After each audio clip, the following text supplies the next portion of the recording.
Hey guys, happy Thursday. I have no idea what day of the week it is. Week 2, 5 levels, and I'm really excited. So I just got home from Arizona, literally flew overnight. But listen, I met a girl, sat at her table. Really love her, by the way. She should be on our team. And she just went Sapphire. But what is impressive about this girl is she has built slow and steady, right? Had a girl in January, level 1, who was just casually sharing, like it wasn't all in, casually sharing, had a couple of girls underneath her that this girl, well, her name is Leah, had helped taproot. So girlfriend had shared her referral link. Leah noticed some people with potential, started taprooting.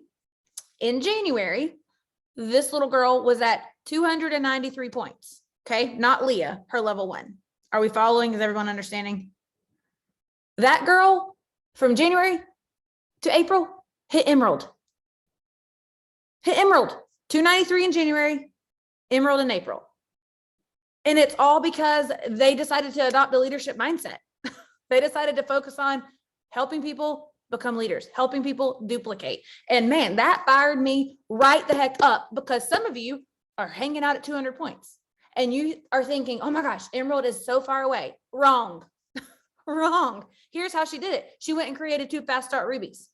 So this girl who hit Emerald also has 2 very strong workers. That's a very nice, solid, stable Emerald business. So this girl, Leah, went Sapphire because of this happening. So sometimes we think, well, taprooting, like, I don't know, will it be worth it? Leah will tell you, be like Leah, taproot your people. Okay. And what she has done now is create a level 1 who was only open to casually sharing, to now being like, holy smokes, this is what I have to do, and I can have all of the success. So anyways, there's your inspirational story from my table mate. Okay. 5 levels, week 2. Basically what we're going to talk about this week is what it's going to take to change from a level 1 leader to a level 2 leader. And it's going to require you to do 2 things. You're going to have to change the way you think about leadership. That's called your beliefs. And you're going to have to change the way you lead. This is your behaviors. Here's why I like 5 levels. 21 laws, it feels less than concrete to me, especially the first 9 times I went through it. It felt kind of, it's principles, right? Can't really see them, touch them, taste them. Can't really, like law of the lid. You can't go do law of the lid, right? But this book talks about actual behaviors that you can go and execute, which I love, because I am queen of the question, what do I need to do? I heard that. I got asked that question more this week at Jewel School than anything else. What do I need to do? So this week is about, what do you need to do? What do you need to think? And then how do you need to behave? Okay, question. And feel free to unmute. Are you an engaging leader? Name a time when you challenged yourself as a leader to step outside of your comfort zone to build a relationship with someone around you. I'll read it again. Are you an engaging leader, engaging with people? Name a time when you challenged yourself as a leader to step outside of your comfort zone to build a relationship with someone around you. Me. Tell me. Pick me. Okay. One time when I first started, there was this girl on my team, super smart, really beautiful, very successful. Was it me? Multiple graduate degrees. Yes. And I knew she'd be a diamond if she decided to do this. I had to follow up with her for over a year after she came off 3 blood pressure medications. And then she finally decided to do the business, but she didn't really want to be my friend. She only wanted to make money. And so it was a challenge because I had to be super slick in sliding into the friend realm. And it was like a lot of pursuing and a lot of initiating and a lot of being ignored and rejected and kicked while I was down. But but now she's a diamond and a jewel trainer. So yay me. And a funny story, I want to hear from more of you. Funny story about Brittany's story is when I met Misty, I felt exactly the same way. I called Brittany and I'm like, I don't think she wants to be my friend. Like, I really want to be her friend. I really like her. And I don't think she wants to be my friend. Like, but she's making a bunch of money and she really is excited about money. But how do I make her excited about being my friend? So I made poor Misty come to so many awkward lunch dates at Ruby Tuesdays, but here we are. Now we're friends and she's a senior Ruby on my team. So yeah, but I mean, and I remember telling Brittany, I'm going to lunch with Misty. I don't think she even likes me. What am I supposed to talk about?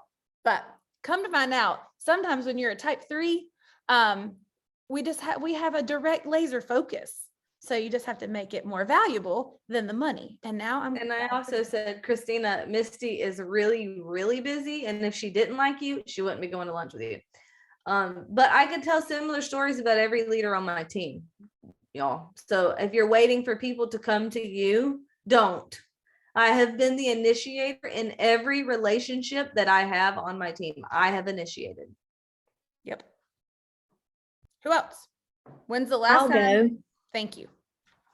So Whitney joined my team a couple years ago, and just talking to people in general has always been awkward for me, people that I don't know.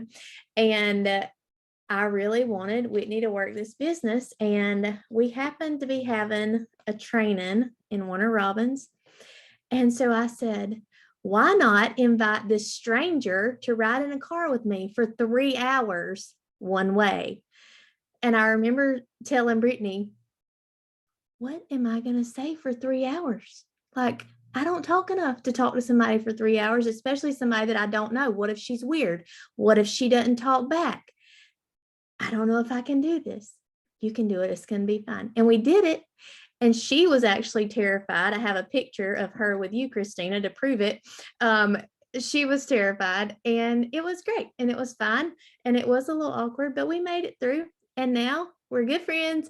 And she's a senior Ruby. That was prophetic. She's a senior gold, and you will see her at Ruby, Senior Ruby, and beyond very soon, because she is doing exactly what we're doing and adopting this leadership mindset hardcore. So keep your eyes on her. For the record, you didn't just ask Brittany that it was going to be hard. You messaged me and said, what do teachers talk about? And I'm like, what a weird question. And you're like, well, I'm riding for 3 hours with this teacher. Can you tell me like some teacher things to talk about? And I'm like, no, please don't try to talk like a teacher. I remember that. Yeah, I needed some help in the relationship department. Girl, so you called me. That makes all the sense. Who else lacks in the relationship department? Let's call them. Listen, Kyle Rainey told the Jules this week that I might come across as the hard noser, but that I deeply love people. And I'm like, see, Kyle Rainey, go tell everybody else that. I do love my people fiercely. I've Okay. always said you were super compassionate. Always. Okay. One more. Last time you challenged yourself as a leader to get outside of your comfort zone. If you don't want to share out loud, you should, but type it in the chat. Somebody else share out loud. I will share. Okay, go Rachel. Sorry. Okay, so I recently joined a once a month Bible study called an If Table event with my new worker because she asked me to, and I barely knew her, and I literally know nobody else that comes. Like, I'm going next week. I can't tell you their names. So, but I mean, it has been super helpful. Like, since then, like we are starting to do a lot of life together, which is exciting. It's not just Plexus. So Yeah. I hear so many people say, I just wish I had a local team like you have. And I'm like, I didn't know the local team before Plexus. So create a local team. If you want a local team, create a local team. I know Abby, April and I were so proud, made herself go to a park with Andrea on her team. Andrea ended up going fast start, senior gold. But I mean, same thing. Abby was real nervous about like, what do I do? Like, how do I behave? What do I do? We're like, just go do it scared, build relationships. You can do it. You won't die. And it will be so worth it when you do. Okay. Question for self-reflection. Does your current leadership style indicate that you believe leadership to be a right or a privilege? And how would you prove that? Do you think leadership is a right? And would your leadership style currently indicate that? Or do you believe it's a privilege? And I'll give you time later to think about that, but write that down, because you definitely need to check your motives here. Brittany and I were talking the other day. Apparently, one time she had asked this question, do a leader's motives matter? And I tried to put up a fierce argument that a leader's motives don't necessarily matter. If the outcome is the same, like if I'm motivated by this, but the outcome for this other person is that, then what does the motive matter? And I have since found out in all of my years that motives absolutely matter. And so it starts with this idea that, do I believe leadership is a right or a privilege? Okay, so how do you make the most of your positional leadership while shifting from positional to permissional? That's where we want to go, from position to permissional. Some of you are already on permissional, but here's why you have to pay attention. You got leaders who aren't, and you've got to be able to help them understand what it's going to take for them to move forward. So these three things are something that you have to stop doing. You have to stop relying on your position to push people. You've got to trade entitlement for movement. And you have to leave your position and move toward the people. And we're going to break those down some, but you got to stop relying on your position to push them. You've got to trade entitlement for movement, and you've got to start moving toward your people. Okay. Question. What is the difference between influencing action and telling people what to do?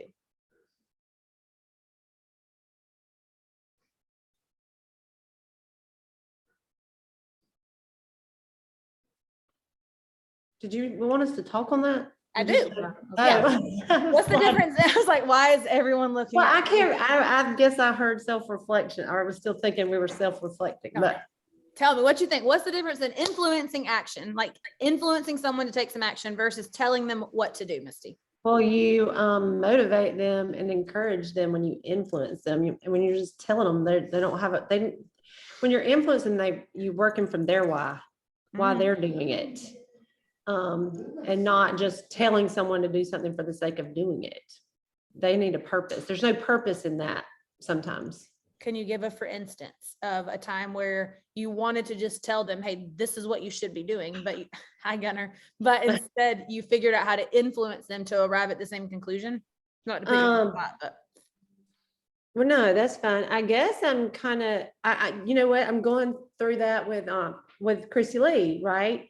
With the watching, an example that just popped in my head was watching the Getting Started 101 video. Remember, she was like, well, I watched half of it. Does that count? And I said, no, that does not count. Do you want to build half a business or a whole one?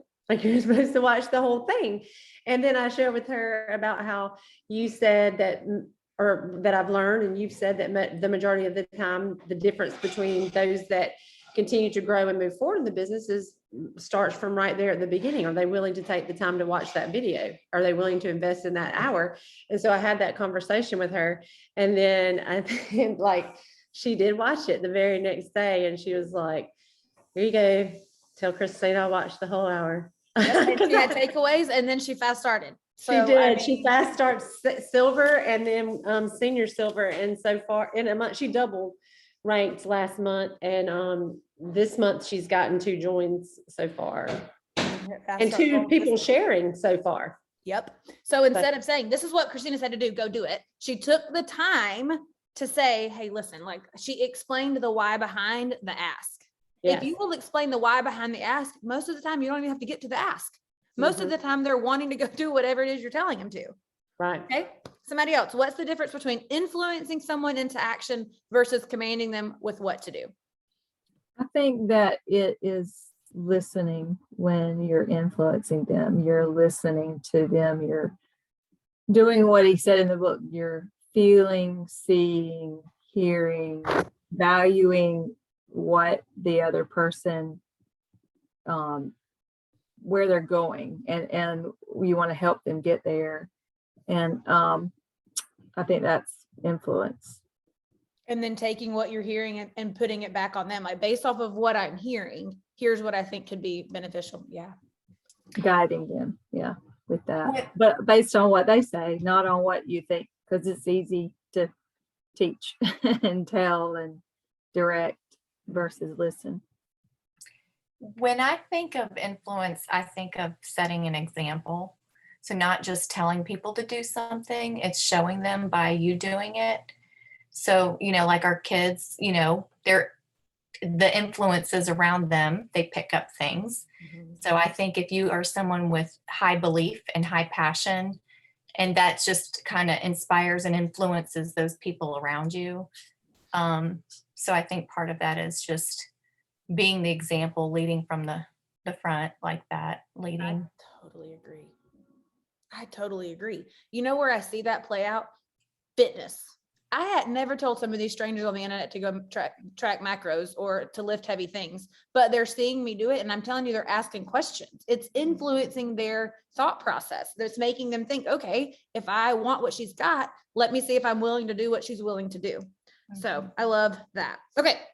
So he says to move from positional to permissional, we have to stop relying on our position to push people.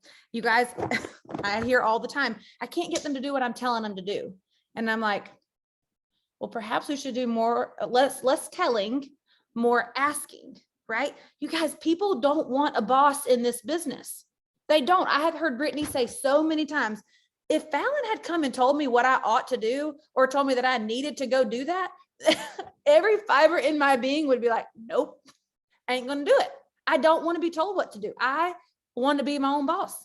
So when you're trying to get somebody to do what you know it's going to take for them to be successful, you're going to have to figure out how to make that about them and not a command from you. They don't want to be commanded. And this happens through influence and not a position.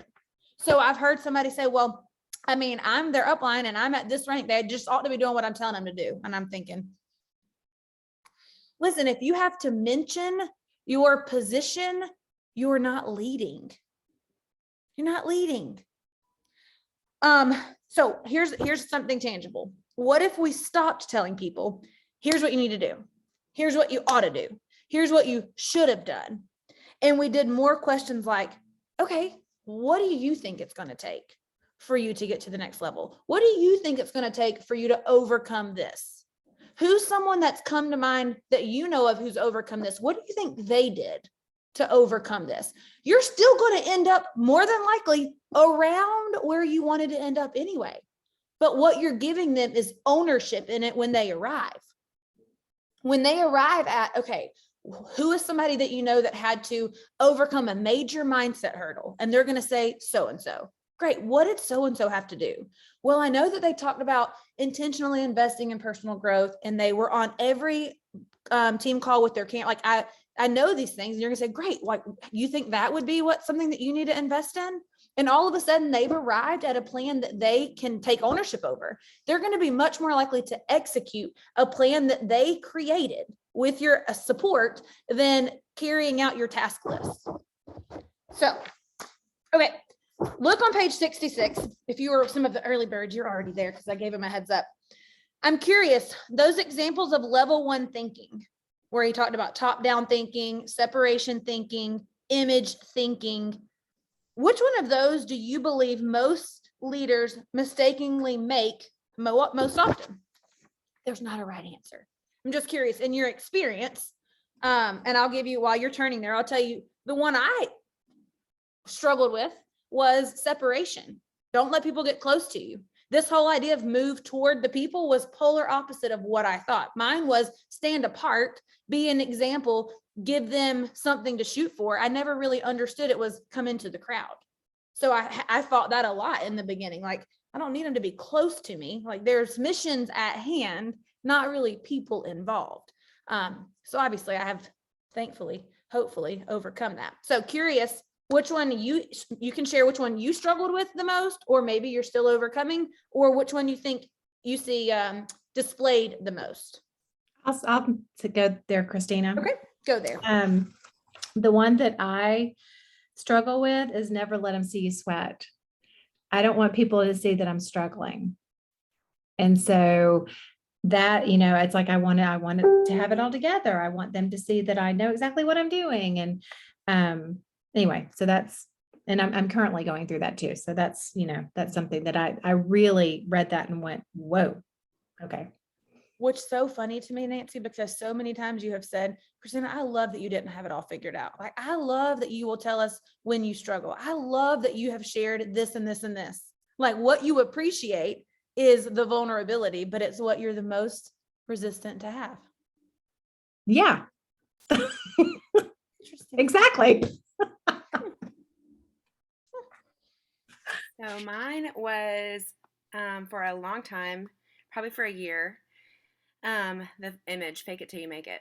Like I had so much mindset trash that I was struggling through with just leadership in general. Like the very first time I had a runner quit, it just like wrecked me and I didn't know how to handle it. And I did not admit that for probably 6 solid months. And I wasn't doing IPA. I was on every call. I was doing all the things. We were doing all the coaching. I was answering all the questions and looking like I was doing great. And my points were going down and down because I wasn't doing the things, because I was just looking the part and not doing what I was supposed to do as a leader.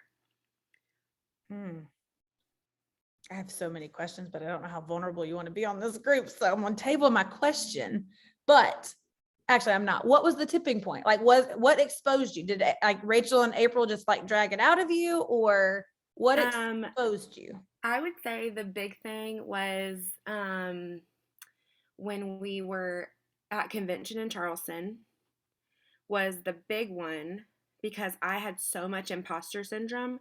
I had 60 points as a senior gold. And I was like, this is not how I want to be. Like, I'm sick of letting my situation control my mind. And I'm just not going to do that. Like, I'm not going to give up, but I'm acting like I'm giving up. So like, how am I going to fix it? And so, so it was the very last day. We're about to leave and get on a plane. And April just like started asking me all these really hard questions. And I was like, okay, like this is it. I'm going home and I'm not going to do this anymore. And I'm going to switch.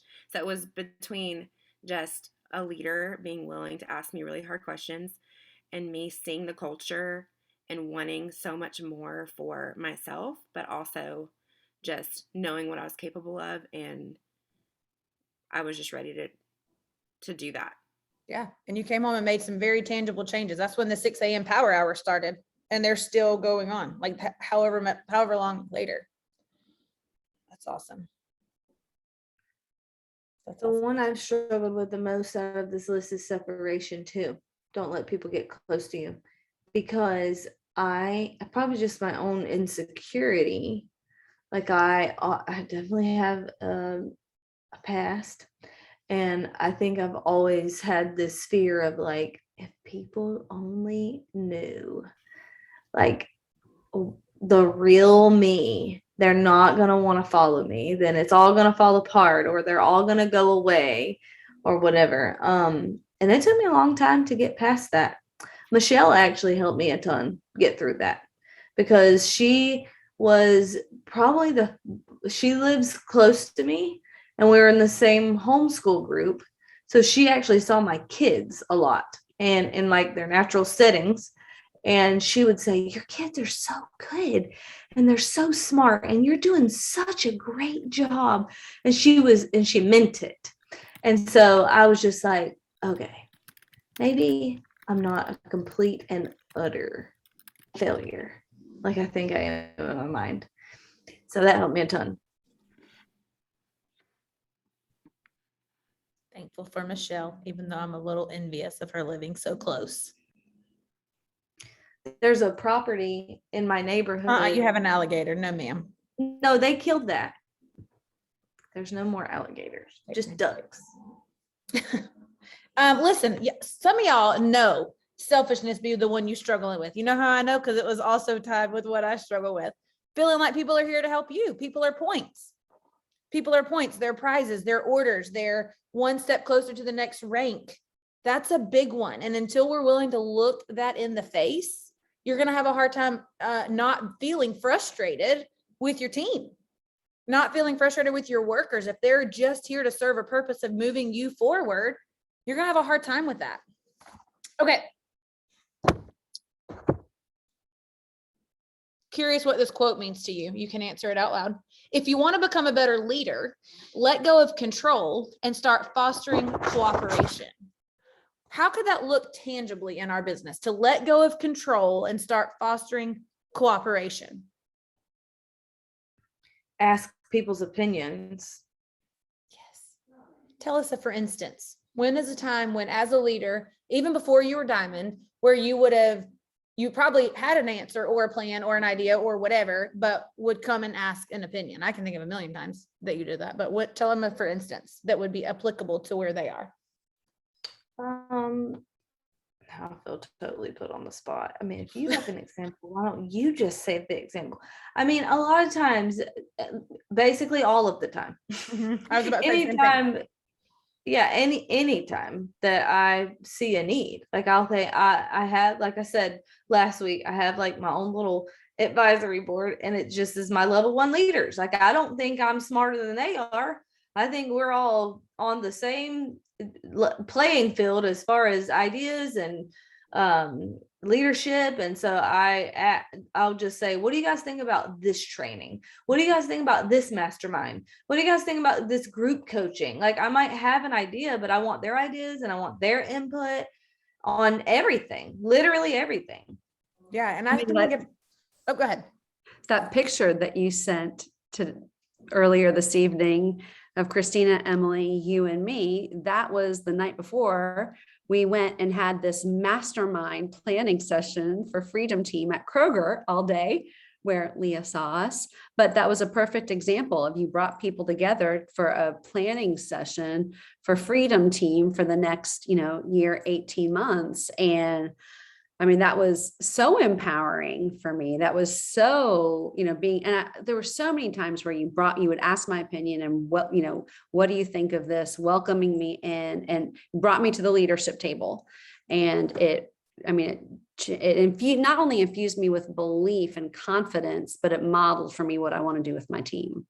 Yeah.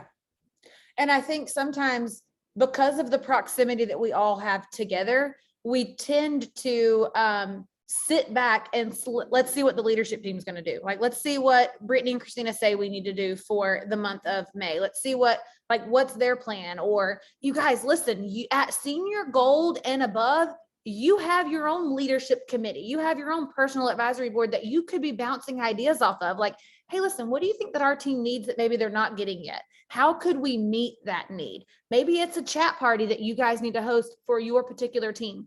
Maybe it's a really small vision casting call that you guys need to do in pockets of your team, and you need to put your head together on what that's going to look like. Maybe it's time for your team to recreate an outline for a vision casting call. We've ran with the same vision casting outline for a long time. What if you tweaked it? What if you took a risk and tried something else? What if you were the one that had the next great idea for something that was really effective, and you got to bring that to us and say, y'all, my team's been piloting this idea. What do y'all think about doing this on a bigger scale? Or, hey, just FYI, this has worked for our team. Let us pass it along to the other teams. Sometimes we have to push ourselves out there and take a calculated risk for our team.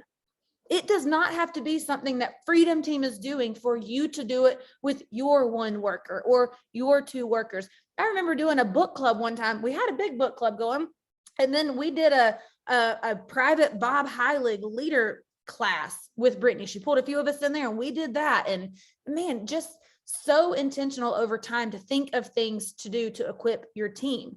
You should be thinking of these things at this level. If you want to get to a leadership level where people are wanting to follow you, you gotta involve them in their journey. Okay.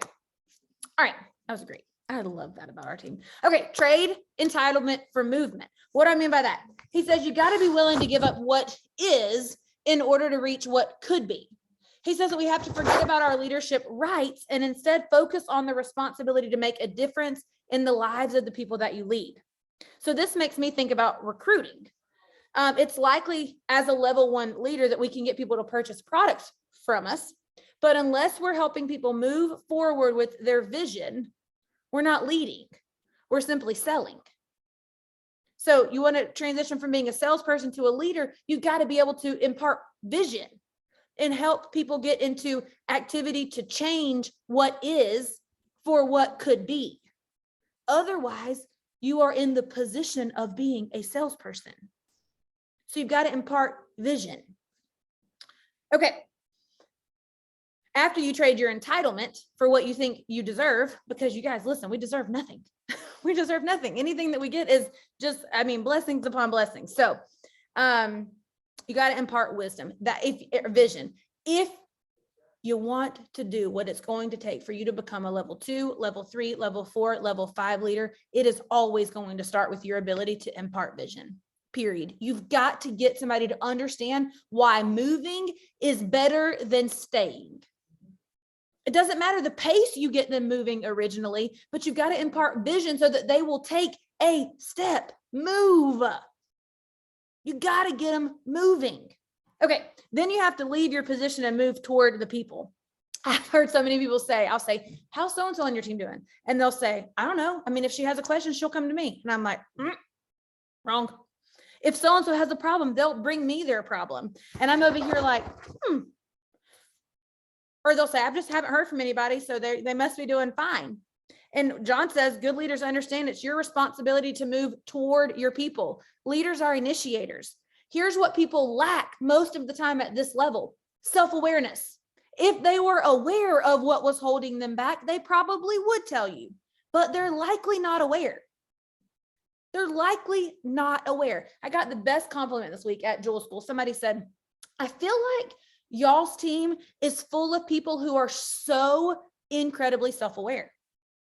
Like, the fact that you and Brittany don't rip each other's heads off, like, it's because y'all are so self-aware. You're self-aware about how you operate, how they operate, how your team operates. You guys, you can't expect your leaders coming in, if they're at a level 1, to be so self-aware that they can come and present their problem all nicely polished for you to help them solve.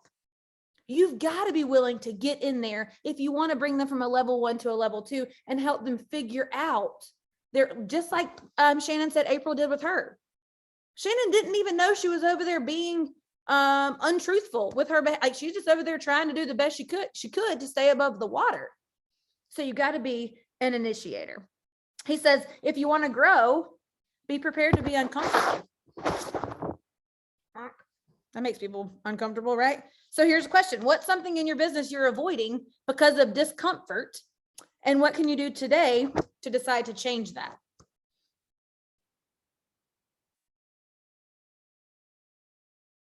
Can I say something I've already started to change Yeah. in my business? Okay. So I used to, with my level 1s, be really nervous to ruffle feathers because I had scarcity mindset. And so I had to get out of my comfort zone and ask some hard questions to my level 1s to understand where they were. And for example, I have a level 1 I'm working with right now where I could tell she was struggling. So I was reaching out, asking some questions, trying to get to the root of things. We got on the phone and she was like, I just feel like I haven't been successful. And so I said, okay, what is your definition of success? And we were able to break down what her definition of success was. And she was looking at success as a number and not as action steps. And so we were able to not only break that down into like, what does that look like? And how do you take those action steps? We were also able to, like, I listened and talked to her and pushed her on each of those steps, and she made her own plan to move forward.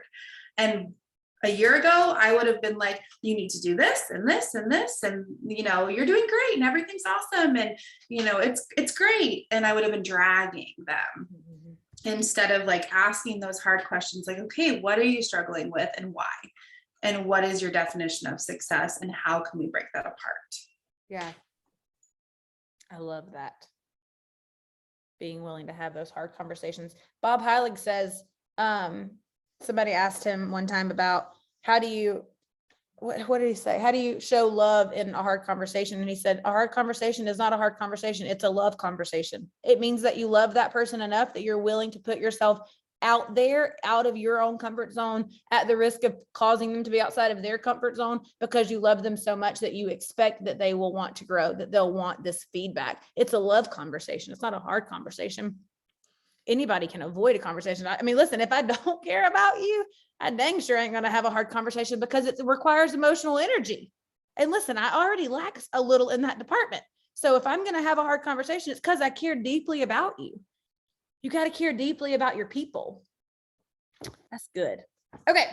So these are the behaviors that we have to steer away from if we want to grow. We've talked about the replacements for those. So what are the beliefs that's going to help you move up? Because here's the thing, the behaviors are well and good, but until you believe and you think like a level 2 leader, you're going to continue to act like a level 1 because your beliefs are always going to end up dictating your actions. So beliefs that will help you move up to a level 2. Number 1, titles are not enough. When you look at successful people with lots of titles and credentials, remember that the title by itself is empty. It is nothing. What is something is the work that has gone into making an impact on people and a contribution to the marketplace that actually matters. Think about it. The letter DR, those are letters in an alphabet, means absolutely nothing. What means something is the work and the knowledge and the wisdom and the experience that they have undergone to earn the letters. Titles are not enough. This is why you must learn to be fueled by your purpose, your why, and your passion more so than your rank. Want a higher title or rank? Impart more value on people. Impart more value on people. But that's the focus of your daily task. Not grow my points. The focus is add more value. Become more valuable. That is how you grow your business. Also, believing that people, not position, are a leader's most valuable asset. You know what's more important than your rank? Your people. You know how you lose your rank? You lose your people. People are always the appreciable asset. So you must focus on building relationships if you want to go from a level 1 to a level 2 leader. Not rules or procedures or even systems, because they are not going to use them simply because you tell them to. They're not going to. How many of you tried that? You tag them 800 times in the retention system, can't figure out why they're not using the system, yet you've never, ever taken the time to get their buy-in on why it's important, why it's going to help them with their goals, why it's going to help them move forward. So you just keep tagging the same person over and over again.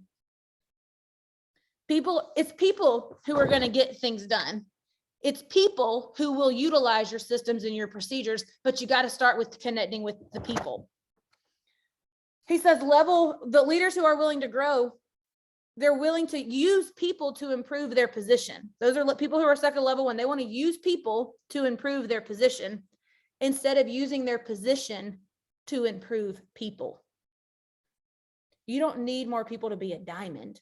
You need to go add value to more people. A side effect of that is you will become a diamond. When you become so valuable to the people that you're leading, that they're also becoming so valuable to the people that they're leading, you will become a diamond. Okay. Third belief that you have to know, Nancy, is a leader does not need to know all of the answers. A wise leader will attract people who know things that the leader himself does not. That is such a relief to me. Listen, I love Krista Deary. She's another Jewel trainer. Love her, love her, love her. And I'm so grateful that I can attract people on my team like Jackie, who are very much like Krista Deary. If I had to become Krista Deary, if somebody said, you've got to behave like a Krista Deary in order to be a successful diamond, I better just hang it up. But if I understand that a wise leader can attract and surround myself with people who can be strong where I'm not, that is freeing to me. Okay. Describe a time when you had a task or a question that was outside of your scope of knowledge. How did you grow because of it? Describe a time when you had a task or a question that was outside of your scope of knowledge. How did you grow because of it? I found a resource. I went. So how did that help? How did that help you in your personal growth to know that you could find a resource? It made me feel equipped. I knew that there was an answer. I just had to find it. And if I was willing to do the work to find it and take that ownership, I was going to learn it. Mm-hmm. If it's just handed to me, I might look at it, and I'm not going to learn it as much as if I have to search it out. Mm-hmm. Well, I first had to admit that I didn't know the answer and not pretend like I did, but follow through in finding the answer and gaining that knowledge.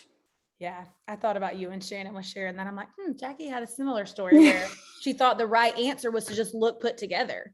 And now she's like, listen, she's to the point now, she's like, here's all my mess. Like, I'll just put it all right here. Help me figure it out. And that's where growth will take place. Anybody ever formed a valuable relationship because you were willing to be humble enough to go ask somebody a question or something you did not know?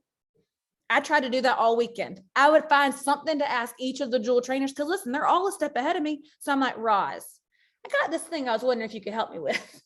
And listen, man, it gave her a chance to shine and me a chance to learn. And now I'm telling you, we all left this week with such deeper relationships and connections because it's like the first time we were so worried about being able to train well. Like it's so important to us to be able to add value. And this time we knew we would crush the training part. So then it was like, okay, how can we foster this connection in this relationship? Man, it was good. And we walked out of there with some solid relationships because nobody acted like they knew it all. We were all willing to say, hey, I got this problem. Wonder if you can help me with it. Anybody got relationships like that? Yeah, so at convention last year, I was having a really hard time with my marriage, and Kayleen said, you need to go talk to Chris Rosenkrantz. So I put my little pride aside and I said, you don't know me at all, but this is what is going on in my life. And I just unloaded, and she gave me so much wisdom, and went home and did some of it. And we're working on it. And life is not easy and marriage is not easy, but it's worth it. So we're in counseling and we're doing much better.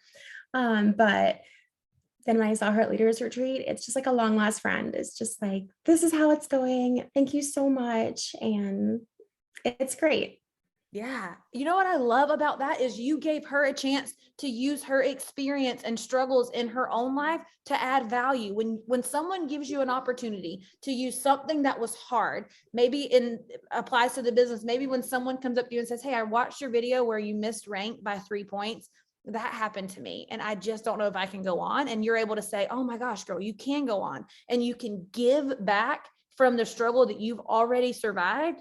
It's beneficial for both parties. And so when I learned that my ego and my pride is robbing people from the opportunity to use their experience to add value, man, I don't ever want to be like that again. Right? Okay. All right. So one thing I try to practice often is taking the time to ask other people for their advice or perspective on a task or a thought. Like I said, even if I already think I have it figured out, I'll just say, what are your thoughts on this? And sometimes we will totally pivot. Sometimes their thoughts are way better than my thoughts. And I'm like, man, I'm glad I asked her that. I'm glad I asked her that. Okay. Number 4, we got to book it. What time is it? Man, can we hang out all night? A good leader always includes others. The higher you go through the 5 levels of leadership, the more you will realize that good leadership is about leading with others, not just leading others. It requires collaboration. It requires sacrifice of your own personal ambition for the sake of the team.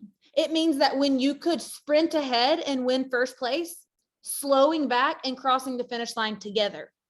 Crossing together doesn't negate your success. It just means you brought people with you. Y'all, that's tough. That's real tough. Depending on your personality, that is really a tough thing. But I'm telling you, I have seen it. I have lived it. Crossing the finish line alone feels completely empty. Completely empty. Okay, so some practical ways that you can include others is simply initiating contact with your team members.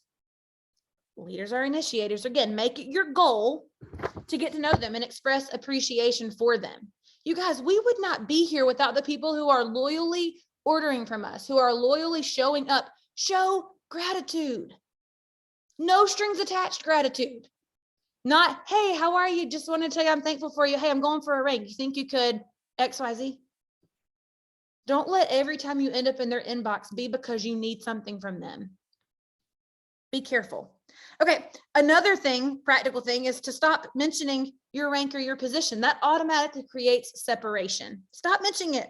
If you're having to remind your team that you're leading, stop it.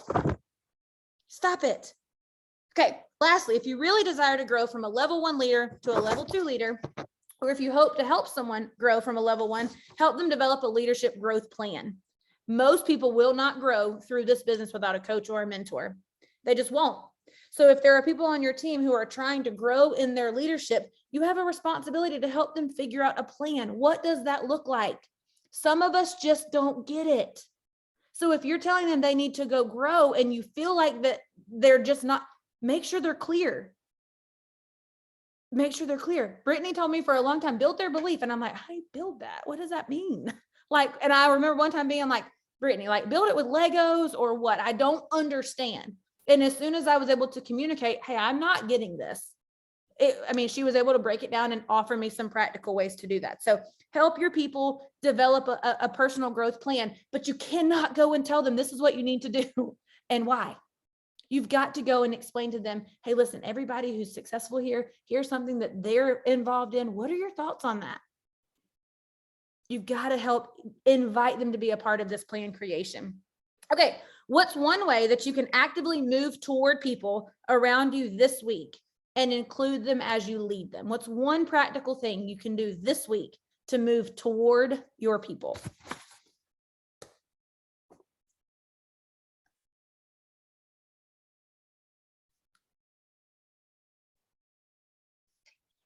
What I actually had our accountability call right before this call. And what I asked them to do was spend next week talking to the people they've missed, like that are not ordering anymore, and ask them why, and ask, could I have done something better? Or, like get to the deep root of why they actually quit, because money is generally an excuse. And then let me know what you feel like you needed to take away from that. Like if you got the same answer 4 times or 3 times or whatever, what did you learn from why those people quit? I'm hoping some of those people also come back in the process of this, but it's me really trying to figure out how they're going to work instead of like what matters to them and what their people are saying, for me to try to help figure out where we're at and what we're doing and how to help them. Mm-hmm. Like I'm trying to get some answers from them their way, I guess. Okay. So so the answer here is how you're going to move toward your people. You're going to be offering them feedback. You're going to be willing to get in, do some analyzing and offer them some feedback. Yes. Yeah. Feedback is important for sure.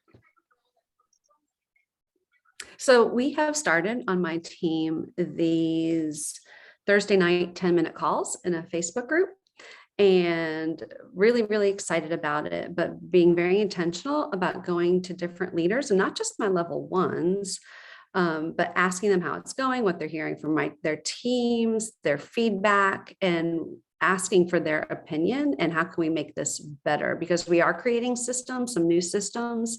And so it's just a great way to bring people to the table, because I know that I don't see everything. Like I'm not a detailed person. I desperately need detailed people in my life and people that see. So that's been really fun and freeing and empowering for all of us, not just my team, but for me too. Love. I'll tell you something I'm doing. I've been asking questions that require them to give critical feedback of me. Like, hey, listen, what's one thing that you think we could improve as a leadership team within our team? What's one thing that you'd like to see done differently? Man, we're so afraid of asking that question. Why? People got good ideas. Okay. We have 10 minutes and we have a few guidelines to growing through level 1. We're going to breeze through this. Express gratitude to the person who invited you to the leadership table. Sometimes we forget to thank those that are up. Listen, but you guys know how hard it is to develop leaders. You're in the trenches trying to do it. So express gratitude to the person who was willing to be in that trench and invite you up to the leadership table. Almost every single negative emotion and fear can be curbed with gratitude. Not erased, but curbed with gratitude. So be thankful for the opportunity that you've been given to fail forward. Someone took a risk and invited you to be a part of their leadership team. So express gratitude for the opportunity to fail forward with them. Dedicate yourself to leadership growth. Guys, you must commit to learning every day. The moment you stop growing is the moment you become stuck in your business, not when your points stabilize. You become stuck when you stop growing. I've never met a stuck leader who's actively growing. Their points might not be moving, but they don't themselves feel stuck, because when you're growing, you have hope that change will come. When you're growing, you have hope that change will come. So the points aren't what's going to dictate your emotions that day. It's the hope that you believe change could come. All right. We don't have time for this question, but question for self-reflection. When is the last time you learned something brand new? When's the last time you tried something brand new? When's the last time you piloted an idea with your team brand new? Leaders are innovators, guys. Okay, define your leadership. You guys, you got to get real clear on who your identity will be as a leader, because the outcome will always be an overflow of your identity. Your identity doesn't have to be mine or Brittany's or Michelle's or anybody else's. Decide who you want to be as a leader, because the outcome is going to come as an overflow of that. All right, you must shift from position to potential. Instead of only focusing on the next title or the next rank, you've got to be willing to think in terms of the journey that it will require, the work that it will require to get there. If you aspire to be an emerald, what kind of value what kind of value are you going to give your team that will create an emerald team? Stop being so focused on the outcome, which I know y'all, I'm a type 3. I understand how difficult this sounds, but what if we got just as focused on the work necessary for the outcome we desire? It would make an obvious difference to the way that you lead your team. If you were more passionate about the work that was going into it than the outcome that you desired from it, it would make a difference in the way you showed up for your team. It would make a difference in how they felt, you felt about them. Okay. Let's see. Focus on the vision. How can you contribute to the vision that Freedom Team has to spread hope, health, and happiness to others? What can you do? Every one of you is valuable. What can you bring to the table? How can you add value here? Shift from rules to relationships. Begin by looking for value in every single person that you lead. Every single person on your team is hoping to be noticed and seen. Takes 2 seconds to acknowledge somebody. Say, hey, I see you over there. I see you being consistent. Let's acknowledge some efforts maybe. All right, learn to say, I don't know. Learn not to give your team every single answer to every single question that they ask. You've got to empower them to find the answers that they need. You guys, I have meet so many leaders who say, I'm burned out because everybody needs me 24 hours a day, 7 days a week. I'm like, why? Why? I don't want to be needed by everybody every hour of the day. I want my people to know, go find your answers. I trust you and your wisdom to figure some things out, and I'll be here to help if it doesn't go according to plan. No big deal. When someone on your team asks you a question, start responding with, what do you think? It will drive them absolutely nuts. Do it anyway. What do you think the answer to that is? Or I'll say, Britt, what are your thoughts on so-and-so and so-and-so? Or this chapter or that chapter? She said, I'll tell you my thoughts right after you tell me yours. Start asking them. Okay, find a coach or utilize your upline. But listen, we talked about people can't develop without a mentor, but take your mentor's time very seriously. Guys, don't show up to a coaching call with no problems. Things are going great. Don't show up to a coaching call or listen to a 3-way call or be a part of some experiment and then say, oh yeah, like my question's always like, hey, listen, what did I do that you wouldn't have thought to do? I'm looking for the way they're analyzing the event. Here's what not to say. Oh, I would have done everything you did. Really? Then why am I here? If you would have already done it, like you can just do it. That sounds great. You've got it all worked out. Guys, there's one sentence that will stunt growth more than anything else, and it's this sentence. I already know that. If you already knew that and your team already knew that, would you be further along than you are? If so, then be open, be analyzing, be trying to figure out what is it that I know my mentor or my sponsor could help me overcome, and come ready and willing to share it. Guys, listen, what we can't have is you showing up not prepared, not having questions, not having anything that you want to grow in. Come prepared, because your mentor, their time is valuable. And you show your gratitude for them inviting you to the leadership table by showing up to these encounters prepared. So that's all I have. That's week 2. And you guys are all still here. So see you on week 3. Night, guys.